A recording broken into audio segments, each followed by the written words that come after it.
इमरान भाई फिर तुम्हारी पहचान तुम्हारे लिबास से होती है। मुख्यमंत्री जी से जो मिलाया हो उसे क्या मुआवजा क्या नौकरी की बात करें हम, और फिर जो फेक इनकाउंटर में निकलेंगे उनको क्या नौकरी देंगे? क्या ये सरकार अपनी नाकामी छिपाने के लिए इनकाउंटर कर रही है? ये तो बहुत गलत हो रहा है और ये एक तरफा और हेट्रेड बताई जा रही है एक समुदाय के खिलाफ।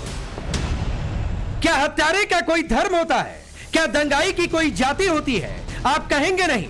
अपराधी अपराधी होता है, हत्यारा हत्यारा होता है। लेकिन जब मरने वाला रामगोपाल मिश्रा हो और मारने वाला सरफराज मुसलमान हो तो फिर वोट बैंक की राजनीति के लिए एनकाउंटर में भी मजहब खोजा जाता है। अपराधी की जाति और धर्म देखकर सियासत शुरू हो जाती है। यूपी में एक खास किस्म का सियासी शोर जो हर बार उठता है वो कल बहराइच कांड के आरोपियों के एनकाउंटर पर भी उठा। पुलिस ने आरोपी सरफराज और तालीम को एनकाउंटर में गोली क्या मारी, सियासत शुरू हो गई। समाजवादी पार्टी के मुखिया अखिलेश यादव हो या फिर कांग्रेस सांसद इमरान मसूद, विपक्ष को आरोपियों के साथ मुठभेड़ में सिर्फ मजहब दिखाई दिया। अखिलेश यादव ने कैसे सियासी कार्ड खेला वो भी आपको बताएंगे, लेकिन पहले सुनिए इमरान मसूद का ताजा बयान, कैसे एनकाउंटर को मजहबी रंग देकर चुनावी सभा में मुसलमानों को भड़काने, उकसाने और डराने की कोशिश की गई।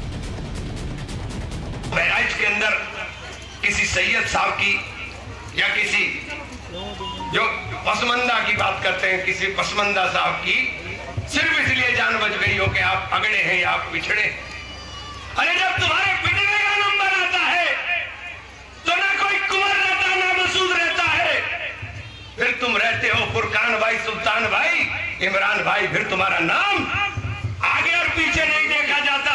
फिर तुम्हारी पहचान तुम्हारे लिबास से होती है, तुम्हारी पहचान तुम्हारे चेहरे से होती है। ये समझ में नहीं आता कि आप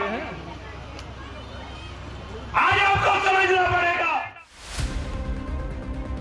सरफराज का एनकाउंटर हुआ तो अखिलेश को उसका गुनाह नहीं दिखा, सिर्फ वोट बैंक दिखा। अखिलेश ने सीधे सीधे एनकाउंटर पर सवाल उठाए, एनकाउंटर को सरकार की नाकामी छिपाने वाला बताया।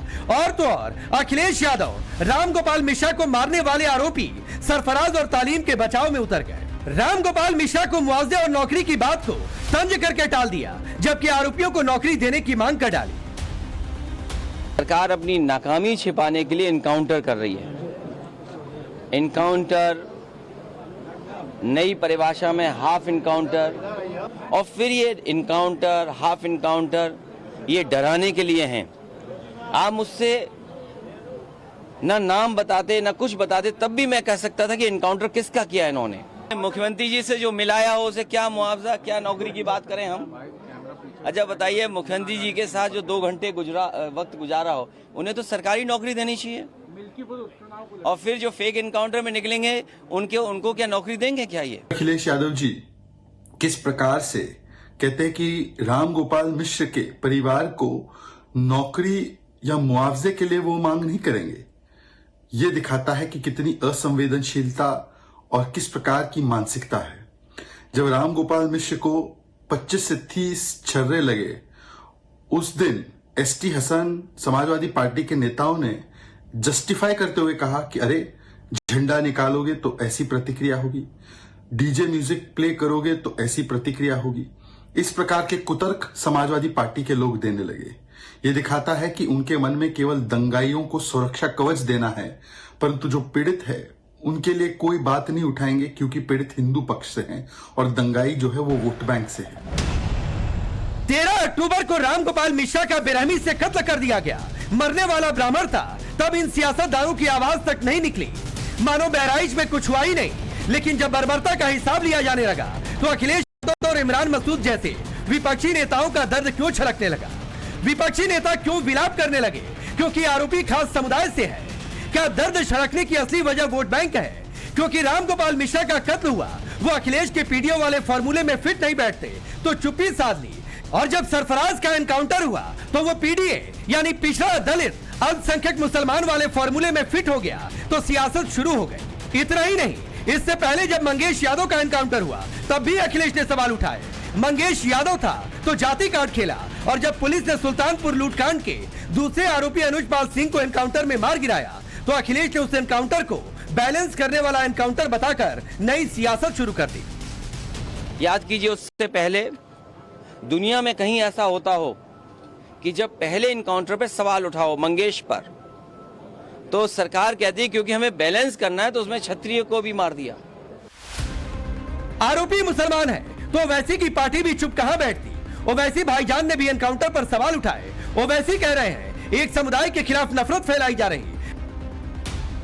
अगर आप ही खुद जज बन जाएंगे, आप ही खुद फैसला सुनाएंगे, एग्जीक्यूशनर बनेंगे, तो फिर कोर्ट की, संविधान की, कानून की जरूरत ही नहीं है। ये तो बहुत गलत हो रहा है और ये एक तरफा और हेटरेट बताई जा रही है एक समुदाय के खिलाफ। कानून व्यवस्था तो एकदम खत्म हो चुकी है, जंगल राज चल गया।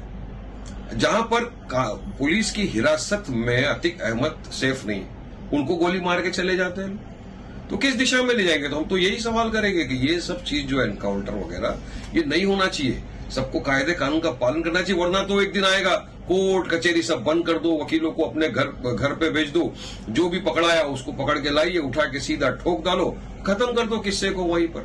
ये तो जंगल राज है। ऐसे में सवाल है, क्या वोट बैंक के लिए विपक्ष आरोपियों के एनकाउंटर पर भी सियासत कर रहा? आरोपी मुसलमान है तो क्या तुष्टीकरण की राजनीति के लिए एनकाउंटर को भी मजाक से जोड़ा जा रहा? सवाल ये भी है कि आरोपी को पीड़ित बताकर विक्टिम कार्ड खेलने से ही वोट बैंक बढ़ेगा। Bureau report, times now Bharat. 13 अक्टूबर को राम गोपाल मिश्रा का बेरहमी से कत्ल कर दिया गया।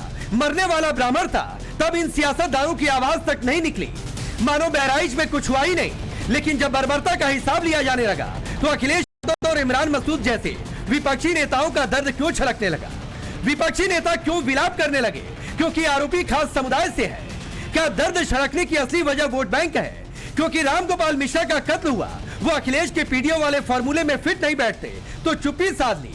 और जब सरफराज का एनकाउंटर हुआ तो वो पीडीए यानी पिछड़ा दलित अल्पसंख्यक मुसलमान वाले फॉर्मूले में फिट हो गया तो सियासत शुरू हो गई। इतना ही नहीं, इससे पहले जब मंगेश यादव का एनकाउंटर हुआ तब भी अखिलेश ने सवाल उठाए। मंगेश यादव था तो जाति कार्ड खेला, और जब पुलिस ने सुल्तानपुर लूटकांड के दूसरे आरोपी अनुजपाल सिंह को एनकाउंटर में मार गिराया तो अखिलेश ने उस एनकाउंटर को बैलेंस करने वाला एनकाउंटर बताकर नई सियासत शुरू कर दी। याद कीजिए, उससे पहले दुनिया में कहीं ऐसा होता हो कि जब पहले इनकाउंटर पे सवाल उठाओ मंगेश पर, तो सरकार कहती है क्योंकि हमें बैलेंस करना है तो उसमें क्षत्रिय को भी मार दिया। आरोपी मुसलमान है तो ओवैसी की पार्टी भी चुप कहां बैठती। ओवैसी भाईजान ने भी एनकाउंटर पर सवाल उठाए। ओवैसी कह रहे हैं एक समुदाय के खिलाफ नफरत फैलाई जा रही है। अगर आप ही खुद जज बन जाएंगे, आप ही खुद फैसला सुनाएंगे, एग्जीक्यूशनर बनेंगे, तो फिर कोर्ट की, संविधान की, कानून की जरूरत ही नहीं है। ये तो बहुत गलत हो रहा है और ये एक तरफा और हेटरेट बताई जा रही है एक समुदाय के खिलाफ। कानून व्यवस्था तो एकदम खत्म हो चुकी है, जंगल राज चल गया।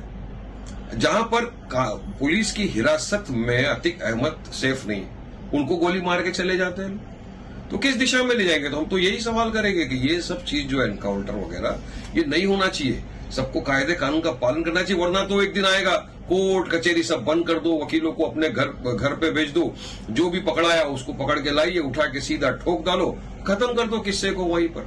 ये तो जंगल राज है। ऐसे में सवाल है, क्या वोट बैंक के लिए विपक्ष आरोपियों के एनकाउंटर पर भी सियासत कर रहा? आरोपी मुसलमान है तो क्या तुष्टीकरण की राजनीति के लिए एनकाउंटर को भी मजाक से जोड़ा जा रहा? सवाल ये भी है कि आरोपी को पीड़ित बताकर विक्टिम कार्ड खेलने से ही वोट बैंक बढ़ेगा। Bureau report, times now Bharat.